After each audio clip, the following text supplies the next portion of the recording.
It is so good catching up with you again because the story and the work you've done has progressed quite a lot in the last few years. You have some new books out, you've regressed many, many more people.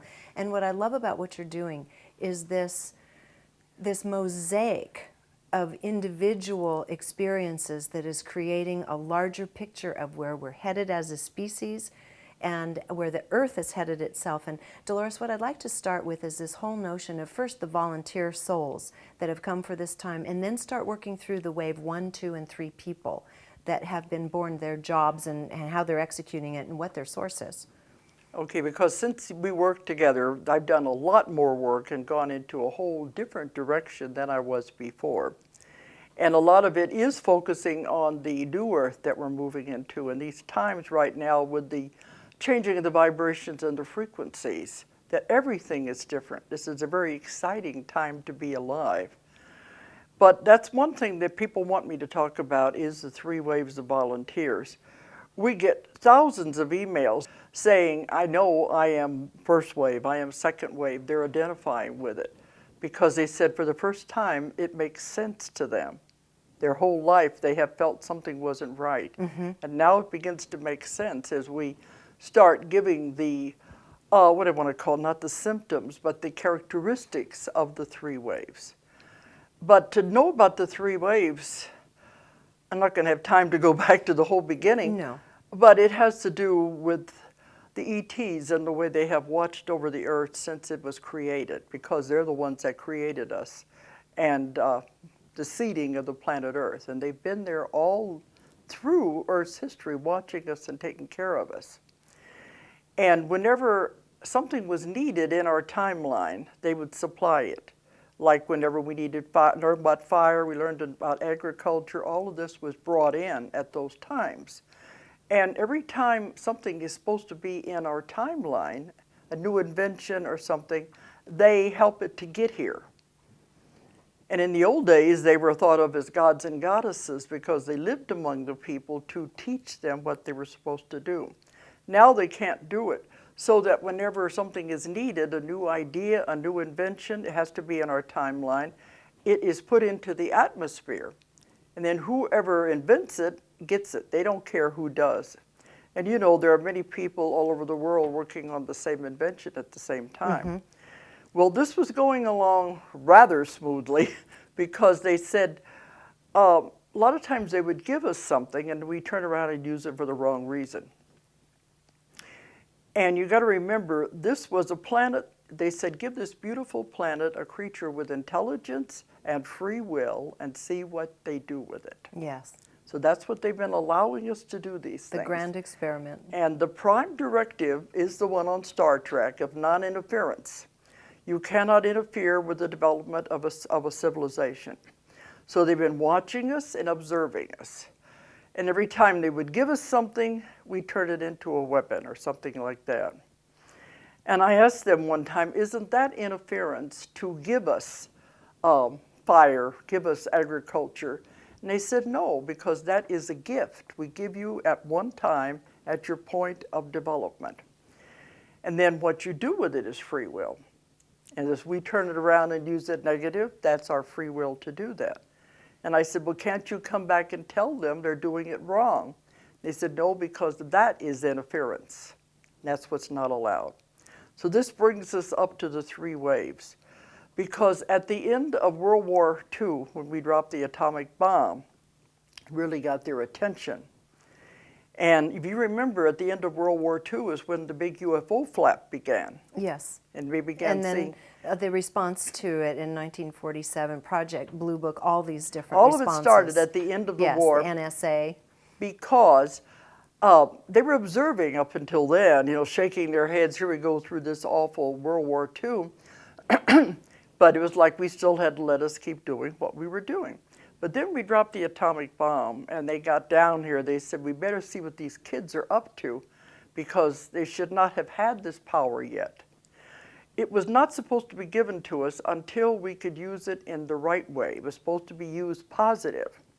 Instead, when it was invented as negative for a weapon. And it will never have the energy it was supposed to have because of that. It was supposed to be positive. Well, could a positive use have been the proper use of it for an energy supply, for example, for nuclear energy That's what it supplies was around the supposed to planet? be. Yes. But we weren't ready yet to have it because they knew what we would do with it. Mm-hmm. So we got it too soon. So that's what they were worried about. Now with the prime directive, the only time they can really interfere with a civilization is if it gets to the point that we're going to blow up the world. If that happens, they would have to step in. Because if we were to blow up the world, it would send reverberations not only through our planet, but through the whole solar system, through the galaxies, and through the universes. And it would cause tremendous damage.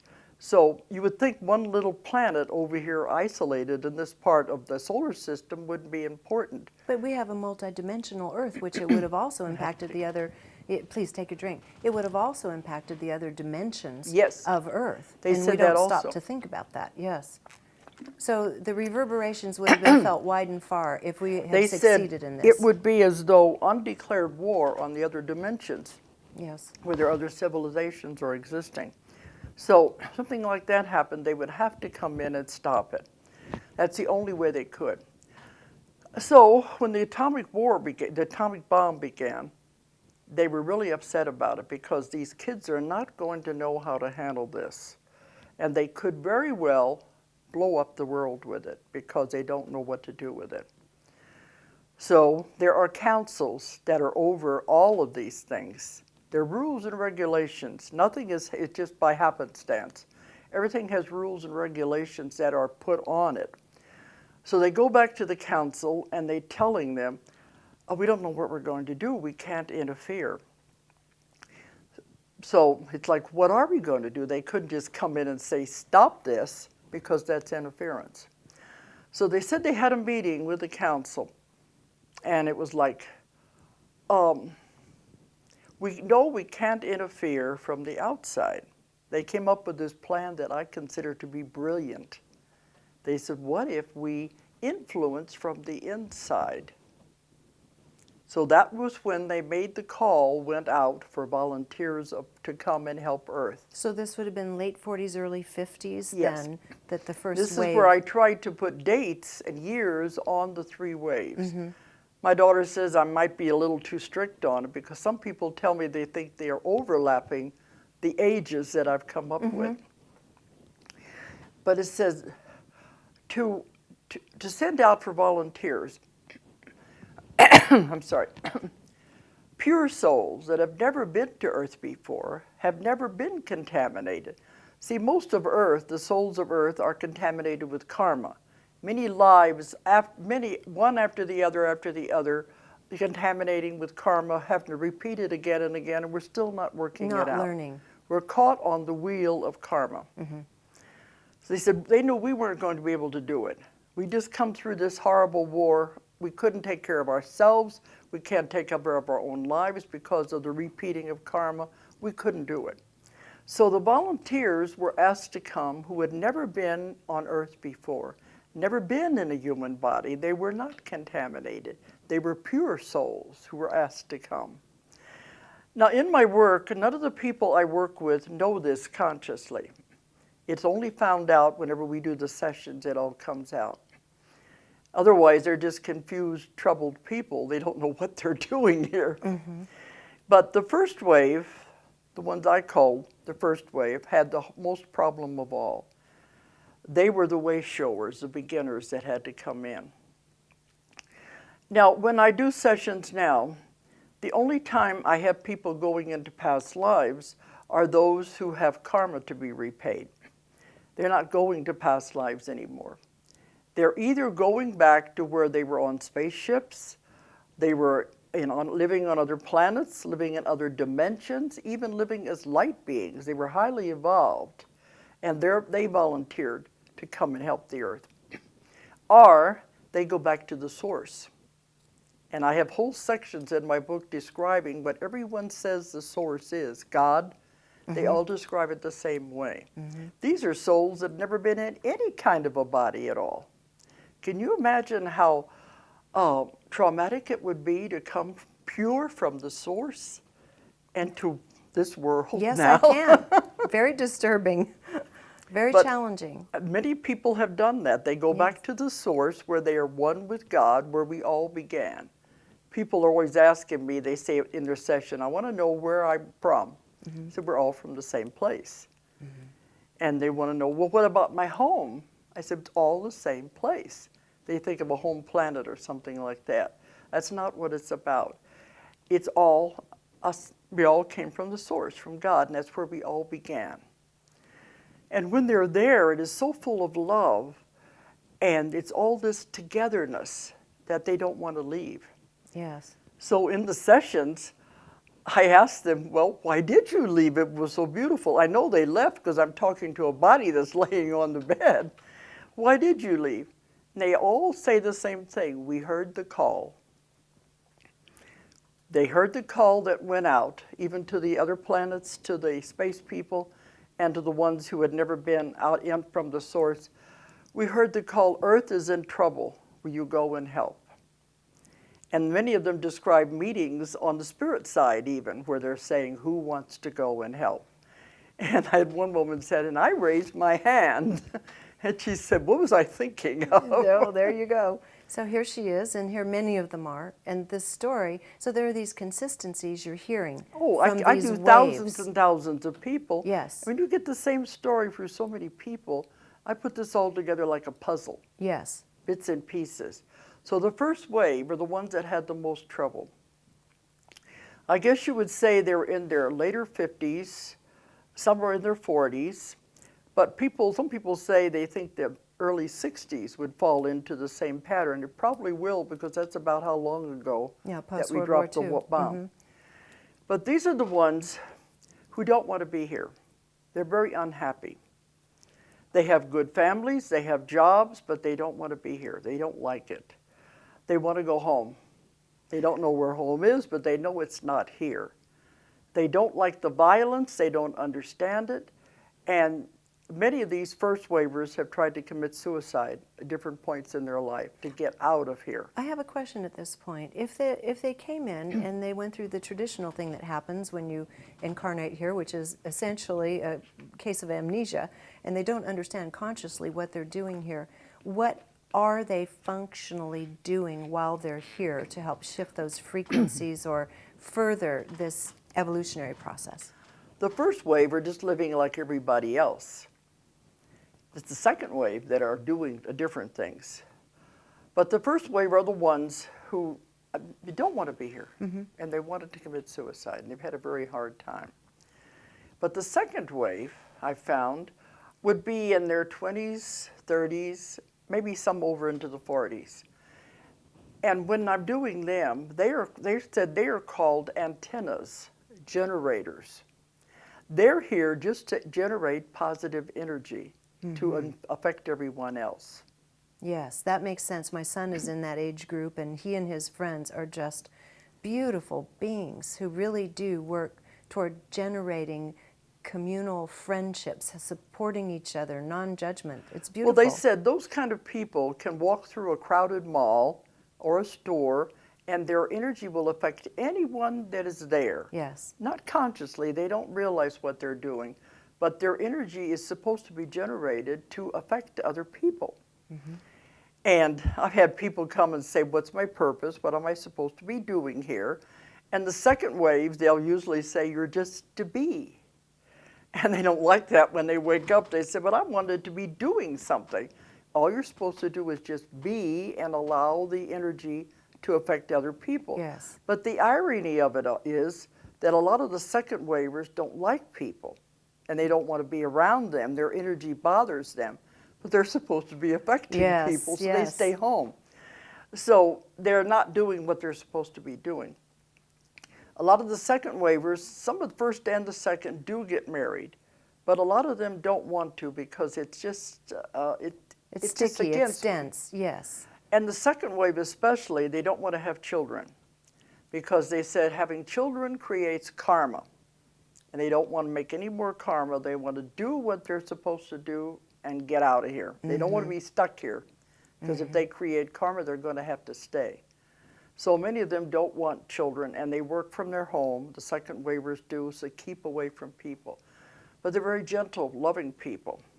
And I asked them one time, well, why did the first wave have such a hard time? And they said, somebody has to be the beginning. Somebody has to be the one that creates the path, the way shower. And they started, and then the others, the second wave, followed, so they had an easier time. Yes. And that makes sense. That's the and now difference. their children are these little amazing little 3, 4, 5, 6. Well, not theirs. It's just the third wave. The third wave, Yeah, yes. okay. The third wave of Because beings. some of them don't could want be, children. Right. Some of them could be, they're born to whomever, but that next one is really interesting. The third wave are the children. And some of them now are in their teens. But these are the hope of the world. They're the gift of the world. They're here to really make a difference.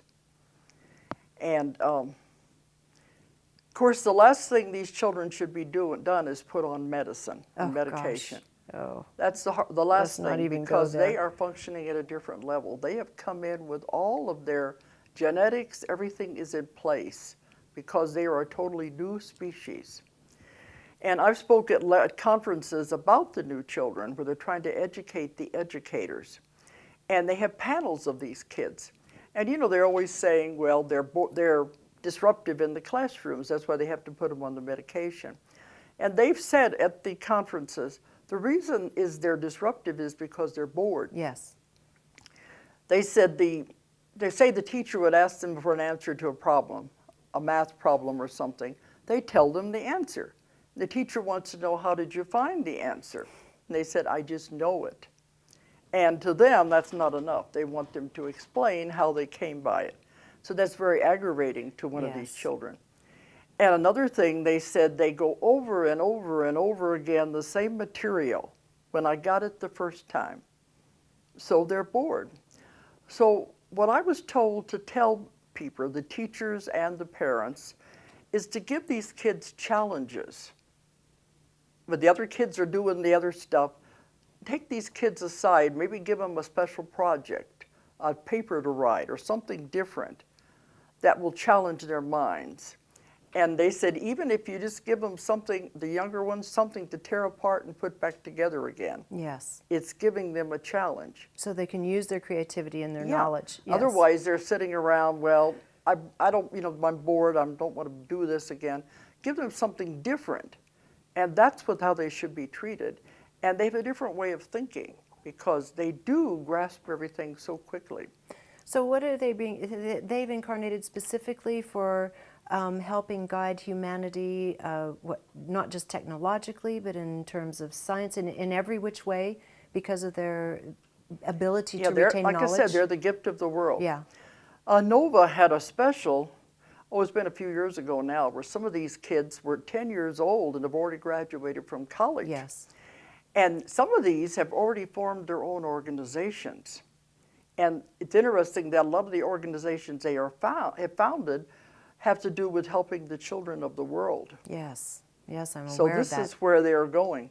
So they're going to be much more giving the gift of not just creating conscious community again on the planet, using Getting it back to what it's supposed to be. getting it back to what it's supposed to be. Because the yes. rest of them were caught into the wheel of karma. They don't know how to solve their own problems, let alone the world's problems. These people don't have those basic karmic problems, so they can just go in a different way. And they're putting the world into this new world, the new earth, because we're headed toward a wonderful time. Yes, that's the good news. Technology will be used in a wonderful way. So many wonderful things are happening. So these new children have a part in it. And the first and second waves have a part, but they've had difficulty. And so from this point forward, it should become much more harmonious for the beings that are choosing to incarnate during this period. Because as you write about, this period is going to lead us to essentially parallel Earths in a sense. Yes. And this has been, I've heard about this, and even from my guides was told about this 25 years ago, and they're just very slight variances in how this occurs. But let's talk about what this portrait of consciousness is showing as to how this Earth evolves and what happens to the one that is plagued with catastrophe and so forth. Well, I've gotten a lot of information about it. I put it in Convoluted 2 and Convoluted 3. And I'm still getting information. I'm getting bits and pieces that I didn't know about before, because I've gotten so much information, but I keep asking more and more questions. And they said, we can't answer all your questions because we don't know what's going to happen. This has never happened before in the history of a universe, that an entire planet will shift into another dimension. So we don't know what's going to happen. And it's the greatest show on earth, that all the ETs, the other beings, are out there watching to see, are we going to be able to pull it off? And let's talk about what it is, what we're headed for. Okay, but down through Earth's history, we've had many, many civilizations that have come and gone. We have reached the peak of what they could do. And then it was usually because of man's greed and power, they had to be destroyed and they were brought down again. And every time, the civilizations had to begin over from the very primitive stage, the very bottom. And it took so much time to build it up again. This time, they said they don't want to take the time to do that. We're losing too much.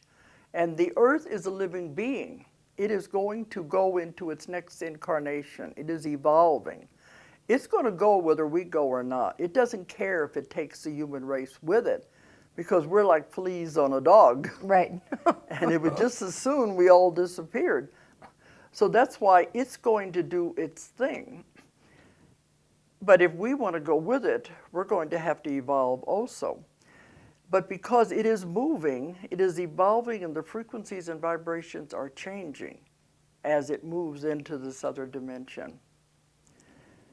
And there will be, this is where the variances come in. I get the answers are different, that there will be essentially two Earths. Yes. And one is the old Earth. And some people say, is that a physical Earth or not? I don't know, but it's a division and a shifting of the energies as it goes into another dimension. But the old Earth will still exist with all its negativity. This is where all the catastrophes will be, the wars, all of those things, because they say those people will stay with what they have created.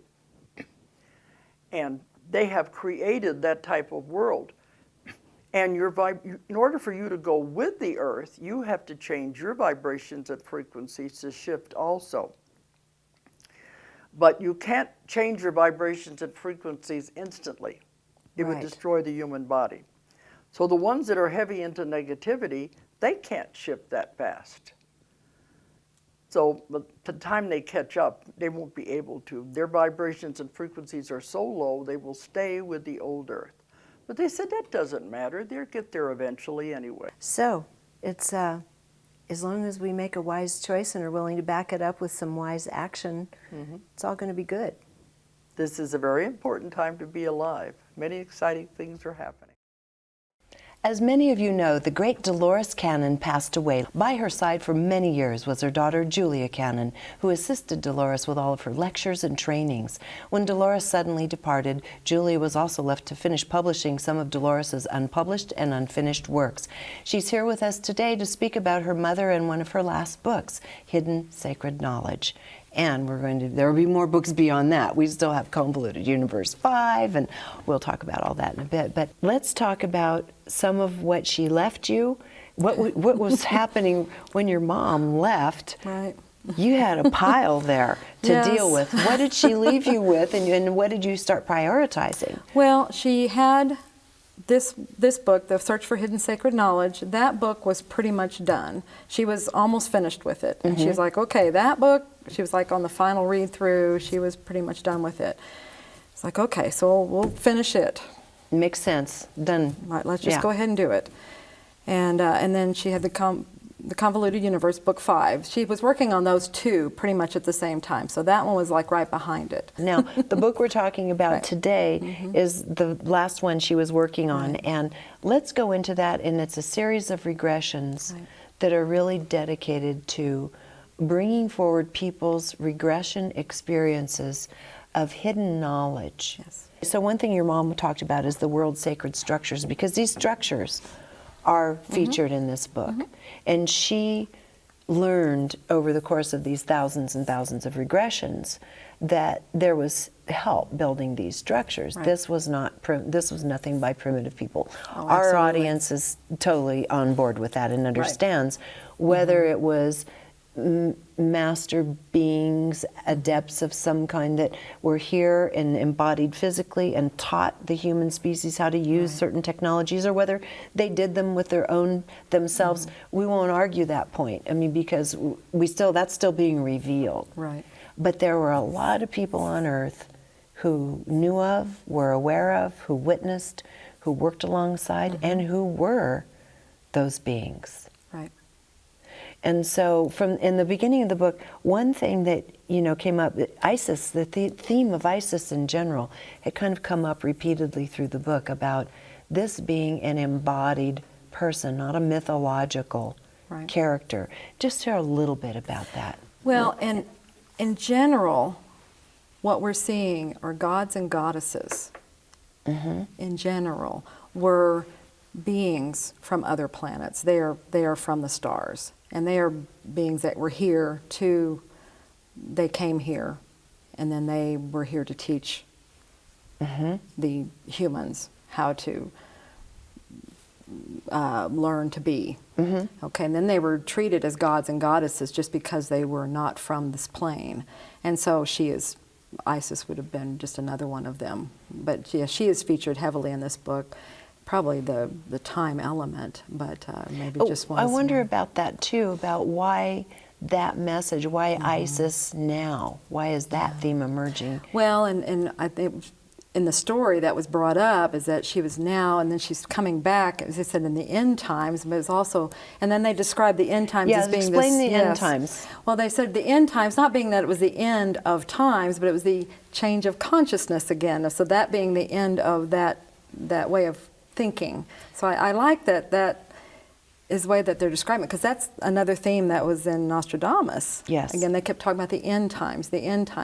And that was always an issue I had with the Nostradamus books, was the end times. I didn't like that negativity. But when you read the Nostradamus books, they're actually books of hope. Right. And so I had never seen this description of the end times.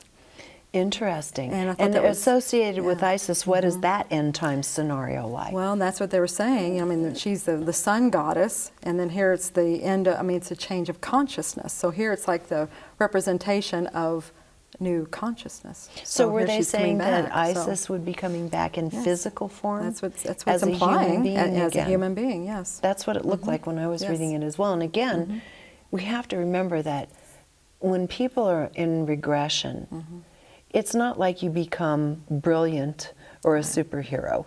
You know only what you knew in that day. Yes. And there can be confusion, as I'll explain later on. There can be confusion. You may have misunderstandings at that time. You pass it on. It's not gospel. It's your perception of what was going on in the time. Absolutely. And I think that's where the strength in numbers comes in, because she did so many of them, you start hearing these same themes, like about Isis. That Isis, and the way they described the awe people felt for Isis when they could have a glimpse of her even, that this was a very beautiful, very powerful, regal being. I thought it was interesting. They said that people would come from all over the galaxies to come and learn from her. Yes. But if they were not of the right frequency, that all they would see was a statue.